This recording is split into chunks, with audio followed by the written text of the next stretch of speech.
അപ്പം നേരെയെല്ലാം വെളുത്ത് ഇന്ന് ഞങ്ങൾ വേദകുളി സ്റ്റാർട്ട് ചെയ്യാണ്. നാട്ടിലത്തെ പോലെ എത്ര ആഘോഷമായിട്ട് നമുക്ക് ചെയ്യാൻ പറ്റത്തില്ല, പക്ഷേ ഞങ്ങളുടെ കഴിവിൻ്റെ എന്താ പറയുക മാക്സിമം ട്രൈ ചെയ്യാമെന്ന് ഓർത്താണ്. മെഡിസിൻ എല്ലാം ഞാൻ നേരത്തെ കാണിച്ചിരുന്നല്ലോ, കൊണ്ടുവന്നിട്ടുണ്ടായിരുന്നു. അപ്പം നാട്ടിലത്തെ അത്രയും സൗകര്യങ്ങൾ നമുക്ക് ഇവിടെ കിട്ടത്തില്ല. പക്ഷേ കുഞ്ഞിപ്പെണ്ണ എഴുന്നേറ്റ് അതൊക്കെ ഉപയോഗിച്ച് നമ്മൾ പറ്റുന്ന പോലെ നമ്മുടെ ബോഡി ഹെൽത്ത് നോക്കാമെന്ന് വിചാരിച്ചു. ഞാനൊന്ന് പോയി നോക്കട്ടെ അവളെ. അപ്പം ഞങ്ങൾ കുളിക്കാനും ജപിക്കാനും ഒക്കെ പോകുന്ന സമയത്തിന് കുഞ്ഞിന് വയറ് നിറയെ പാലെല്ലാം കൊടുത്ത് ചേച്ചിപ്പെണ്ണിൻ്റെ അടുത്ത് ആക്കിയിട്ടാണ് പോകുന്നത്. സെക്കൻഡ് മോമാന്നാണ് പറഞ്ഞത് ടുട്ടുമോൾ. അപ്പം അവളുടെ കയ്യിലാക്കിയിട്ട് പോവാണ്. കരയാതെ ഇരുന്നോളൂല്ലേ? കരയുമോ? അവൾ കണ്ണു മുഴിച്ച് എന്നെ നോക്കുന്നു. ഇപ്പം ശരിയാക്കി തരാം.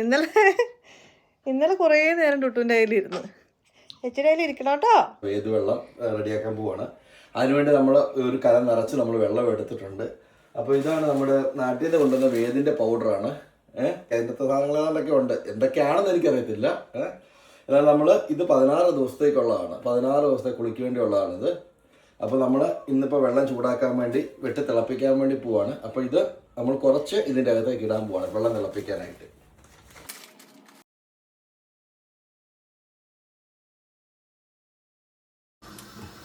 ഇപ്പം നമ്മളിത് വെട്ടി തിളപ്പിക്കാൻ വേണ്ടി വെക്കുകയാണ്. നല്ലപോലെ തിളച്ച് കഴിഞ്ഞാൽ അതിൻ്റെ ആ ബലം എല്ലാം വെള്ളത്തിലോട്ട് ഇറങ്ങുകയുള്ളൂ.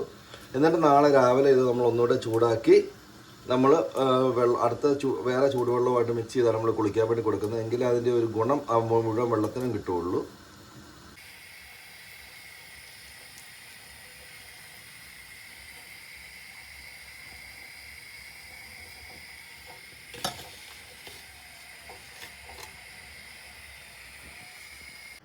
അപ്പോൾ ചേച്ചിയും കുഞ്ഞാവയും കൂടി ഇവിടെ ഇരിക്കും കേട്ടോ. കഴിഞ്ഞ വീഡിയോയിലെ പ്രസവരക്ഷയ്ക്ക് വേണ്ടിയിട്ടുള്ള മെഡിസിൻസ് ഒക്കെ കാണിച്ച കൂട്ടത്തിൽ ഞാൻ എണ്ണേനെ പറ്റി പറഞ്ഞിട്ടുണ്ടായിരുന്നു. നീലിബൃങ്ങാതിയുടെ ഓയിലാണ് യൂസ് ചെയ്യുന്നത്. തലയ്ക്ക് നല്ല തണുപ്പ് കിട്ടാൻ, നല്ല മുടി നന്നായിട്ടൊന്ന് വളരാനും ഒക്കെ ഹെൽപ്പ് ചെയ്യുന്ന സാധനമാണ്. കഴിഞ്ഞ പ്രാവശ്യം ഞാൻ നീലിബൃങ്ങാതി തന്നെയാണ് യൂസ് ചെയ്തത്. അപ്പം നമ്മുടെ ശരീരം ശരിക്കും ഇളകിയിരിക്കുന്ന ഒരു സമയമാണ്. അതുകൊണ്ട് തന്നെ ഒത്തിരി വലിയൊരു മസാജ് വേണ്ട, പക്ഷേ ചെറിയ രീതിയിൽ തലയിലൊന്ന് എണ്ണ ഒഴിച്ച് മസാജ് ചെയ്യുന്നത് ഭയങ്കര ഹെൽപ്ഫുള്ളാണ് കേട്ടോ. അതുപോലെ തന്നെ തല തണുക്കെ എണ്ണ വെച്ച് കുളിക്കണം. അതായത് നല്ല ഒരു ക്വാണ്ടിറ്റി എണ്ണ ഉപയോഗിച്ചിട്ട് വേണം മസാജ് ചെയ്യാൻ. നാട്ടിൽ നിന്ന് പ്രസവരക്ഷയ്ക്ക് വേണ്ടി കൊണ്ടുവന്ന സാധനങ്ങളാണ്. അപ്പോൾ ഇതും കൊണ്ട് അപ്പോൾ ഇന്ന് നമ്മൾ കുളി സ്റ്റാർട്ട് ചെയ്യാൻ പോവുകയാണ്. അപ്പോൾ സാധനങ്ങളൊക്കെ റെഡിയാക്കി സഞ്ജുമോൾ റെഡിയായിട്ട് വന്നു. അപ്പം ഇത് വെള്ളമൊക്കെ ചൂടാക്കി വെച്ചിട്ടുണ്ട്. അപ്പോൾ നമ്മുടെ കുളി സ്റ്റാർട്ട് ചെയ്യട്ടെ. വേദകുളിയുടെ പാക്കറ്റ് ഇന്നലെ രാത്രി തിളപ്പിച്ച് വേവിച്ചല്ലേ, ആക്ച്വലി വേവിച്ച് വെച്ചേക്കുന്നതാണ്. ഇന്ന് രാവിലെ ചെറുതായിട്ട് ഒന്നുകൂടെ ചൂടാക്കി. ഇനി ഇത് നമ്മൾ സാധാ ചൂടുവെള്ളത്തിൽ മിക്സ് ചെയ്തിട്ടാണ് കുളിക്കാൻ പോകുന്നത്. അപ്പം പോയാലോ? റെഡിയല്ലേ? പിന്നെ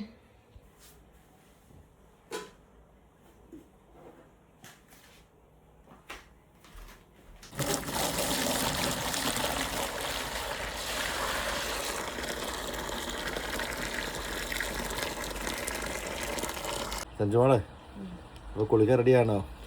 ഞാൻ റെഡിയാ. കുളിപ്പിക്കാൻ റെഡിയാണോ?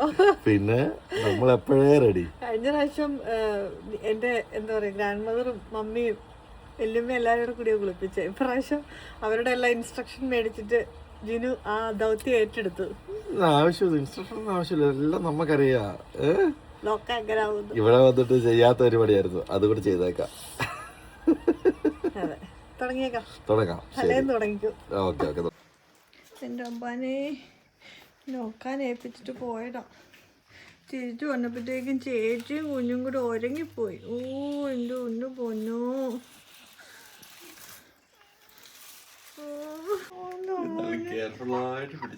അതെ കുഞ്ഞിപ്പണ്ട് പതുക്കെ എഴുന്നേക്കുന്നുണ്ട്. ഓടാ ടുട്ടുമോളെ എനിക്കിതാ ഹജ്ജം പിടിച്ചോളാം. പിടിച്ചോ തരാ.